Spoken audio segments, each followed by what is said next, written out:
Bonjour, le groupement Gestion des risques vous propose aujourd'hui cette série de vidéos qui a pour objectif de vous présenter le déploiement et le fonctionnement des GFO, groupes fonctionnels opérationnels, c'est-à-dire la nouvelle programmation de l'algorithme de choix du logiciel d'alerte Artemis pour la sélection des engins et des personnels lors des interventions. L'année 2015 avait pour objectif de traiter le cas du secours à personne, des opérations diverses, du balisage et du secours routier. La programmation représente une avancée importante du point de vue de la gestion des interventions, puisqu'elle vient effacer un certain nombre d'incohérences dans l'engagement d'engins ou de personnel, mais également automatiser des renforts qui précédemment devaient être effectués manuellement.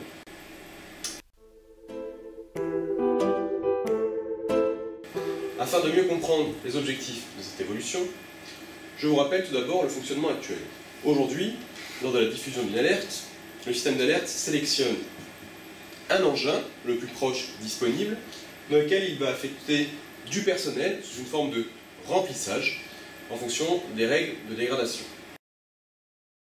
Demain, avec les GFO, le système va cumuler les deux recherches, c'est-à-dire un équipage en quantité et en qualité pour assurer la mission, quantité c'est-à-dire le nombre de personnel à mettre dans l'engin, et leur qualité, chef d'agré, chef d'équipe, conducteur, etc.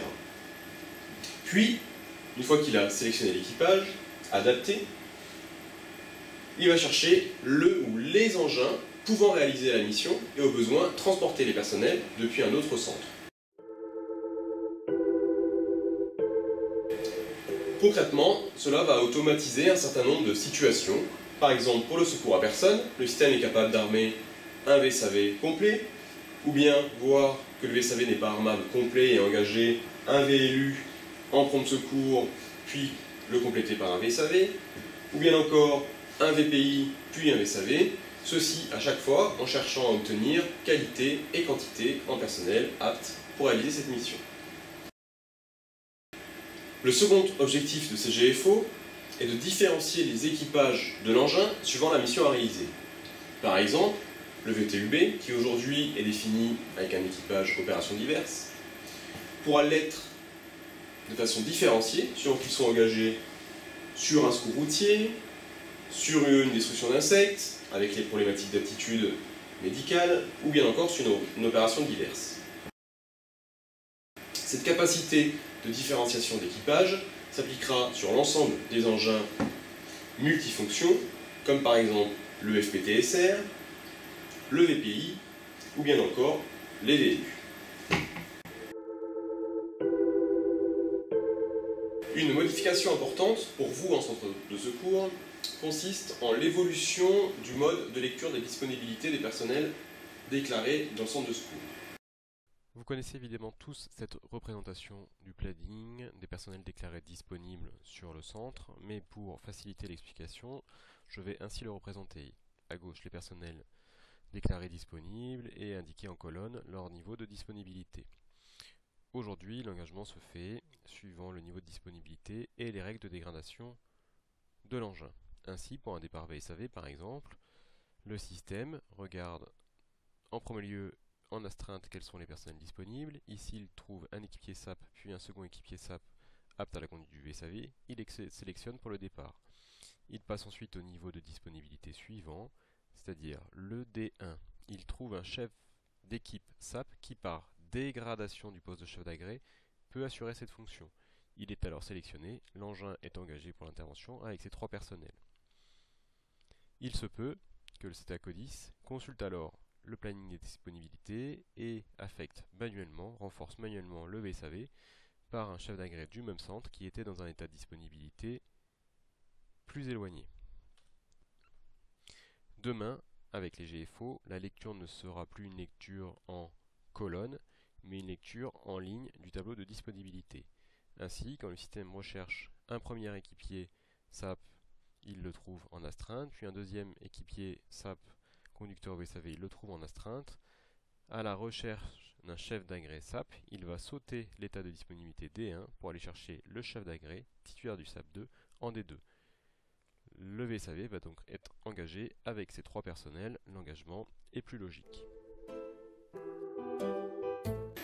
Les nouvelles règles de programmation par famille de sinistres sont nombreuses et complexes.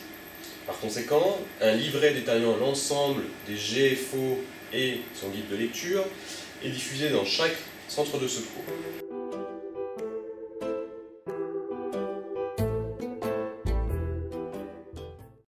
La représentation graphique du GFO est cependant toujours la même. En bleu ici, le titre du GFO. Dans notre exemple, dégradation SAP de niveau 1. À droite, l'engin associé à ce GFO pour réaliser la mission. Sous le titre, vous avez ici l'équipage nécessaire avec un code couleur. Orange écriture noire égale poste obligatoire, c'est-à-dire que l'engin partira du centre uniquement si ces postes sont remplis, en l'occurrence un chef d'agré, un équipier mission. En vert clair ici, un poste dit optionnel, c'est-à-dire que notre VSAV peut partir du centre même s'il n'y a pas de stagiaire. Cependant, s'il y a un stagiaire, il est sélectionné et trouve sa place dans l'engin. Ici en orange, c'est-à-dire un poste obligatoire mais avec une écriture verte, ce sont les personnels qui peuvent être transportés. C'est-à-dire que s'il est dans le centre de secours de départ du VSAV, dans ce cas-là, il monte dans le VSAV avec le chef d'agré et le premier équipier. Cependant, si dans le centre de secours, je n'ai que ces deux personnels-là, le système va automatiquement aller chercher le poste obligatoire ici, dans un centre de secours plus loin, et l'affecter dans un engin dit un engin de transport, VLU, VLRTT, VLR-VTP, VTUB, pour rallier la mission. Effectivement, ces flèches nous permettent de voir où est associé chacun des membres de l'équipage. L'équipier mission ici à la place de conducteur, le chef d'agré mission à la place de chef d'agré, le stagiaire à la place d'équipier 4. La croix ici permet en dernier recours, si seul le chef d'agré entre les deux personnels disponibles a l'aptitude à la conduite de l'engin, de lui autoriser le poste de conducteur. L'équipier mission, s'il est transporté d'un autre centre de secours, se verra affecté au poste de conducteur de l'engin de transport. D'un point de vue de vocabulaire, on ne parle plus de dégradation sur le poste. Comme auparavant, le chef d'équipe pouvait être par dégradation chef d'agré SAP même s'il n'était pas SAP 2. Aujourd'hui, on parle de dégradation de la solution GFO complète, c'est-à-dire qu'on passe d'un GFO à la dégradation complète du GFO vers une autre solution que nous détaillerons plus loin. Cette vidéo ne nous permet pas de vous présenter l'ensemble des programmations des GFO. Cependant, il nous a paru important de vous présenter les GFO relatifs au secours à personne.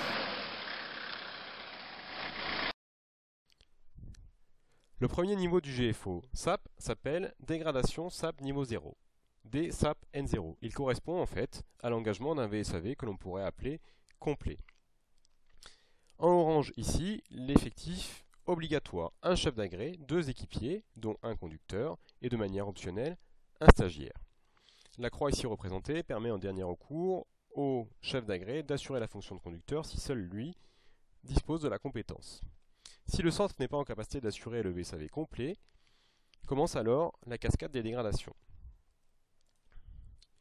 La dégradation SAP de niveau 1 correspond en fait à l'engagement d'un VSAV avec un chef d'agré obligatoire, un équipier mission obligatoire, de façon optionnelle un stagiaire.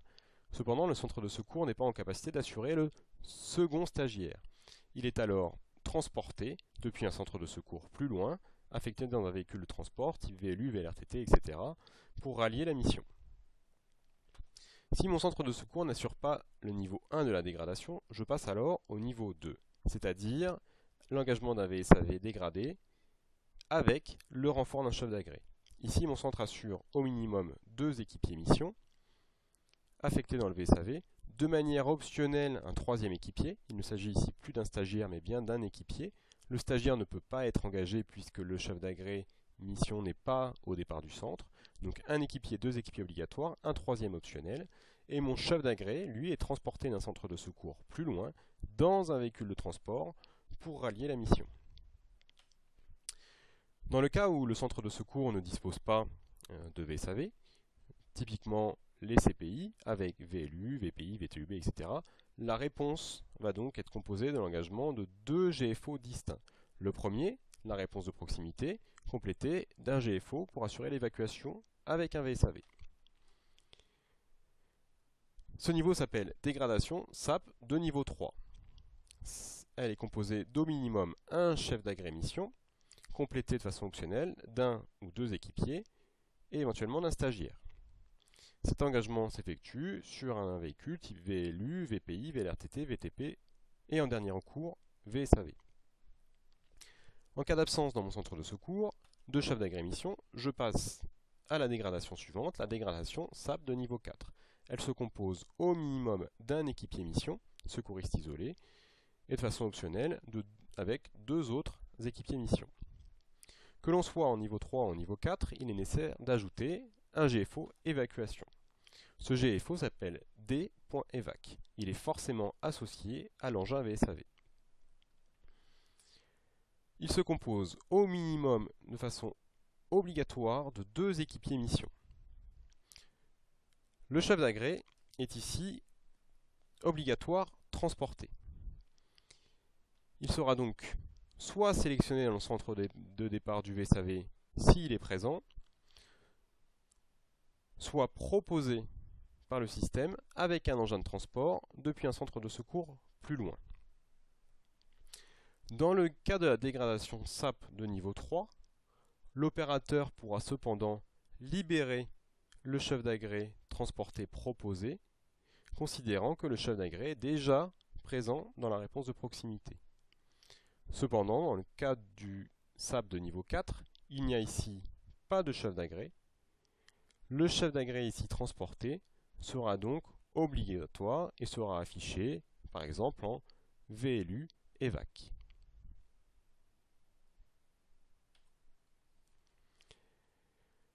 En résumé, voici la cascade entièrement reprise du GFO secours à personne. Le premier cas, SAP de niveau 0, correspond au VSAV complet. Le SAP, dégradation SAP de niveau 1, correspond à mon VSAV dans lequel il manque un équipier, c'est donc le VSAV avec renfort d'un équipier. La dégradation SAP de niveau 2 correspond à mon VSAV sans chef d'agré, celui-ci est alors transporté depuis un autre centre. Je passe ensuite à mes réponses dites de proximité, complétées par un VSAV évacuation. La dégradation SAP de niveau 3 correspond à une réponse de proximité avec chef d'agré. La dégradation SAP de niveau 4 correspond à la dégradation finale, réponse de proximité sans chef d'agré, éventuellement équipier seul. Pour ces deux cas, N3, N4, forcément associés à un VSAV évacuation qui peut soit être un VSAV complet, soit un VSAV avec minimum deux équipiers, renforcé d'un chef d'agré transporté dans le cadre de la dégradation SAP de niveau 4. Enfin, une programmation spécifique a été mise en place pour les codes sinistres où plusieurs VSAV sont sollicités. Par exemple ici, accident 3 VLE+, 2 VSAV, VSR, VTUB, chef de groupe infirmier, ou bien dans un certain nombre d'étarés. En effet, la volonté était de ne pas procéder à l'ensemble de la cascade ici représentée pour les deux VSAV. Le premier VSAV appliquera la cascade complète. Le deuxième VSAV engagé sera lui recherché de façon plus simple. C'est ce qu'on va appeler le GFO SAP renfort, G-SAP-R. La réponse idéale du SAP renfort est donc un VSAV complet, deux équipiers et un chef d'agré, de façon optionnelle un stagiaire. La dégradation s'appelle D-SAP renfort, elle est toujours évidemment associée à un VSAV. Cependant, ici, il n'y a plus de chef d'agré, il est toléré l'engagement d'un VSAV sans chef d'agré. C'est le cas exceptionnel du VSAV renfort dégradé. Malgré environ 1000 interventions testées sur la plateforme formation, il est possible que vous releviez des incohérences ou des incompréhensions. Dans ce cas, nous vous encourageons à rédiger une FAA, fiche d'anomalie Artemis, et la transmettre au service opération pour qu'elle soit analysée avec soin. Enfin, nous vous informons qu'une procédure de retour d'expérience complète sera mise en œuvre début 2016 afin de procéder aux corrections nécessaires et lancer la poursuite du projet pour les fonctions incendie et les véhicules de spécialité. Vous venez de découvrir, en 15 minutes environ, la programmation des GFO. Cette avancée constitue une évolution importante pour la distribution des secours sur le département. Je vous remercie pour votre attention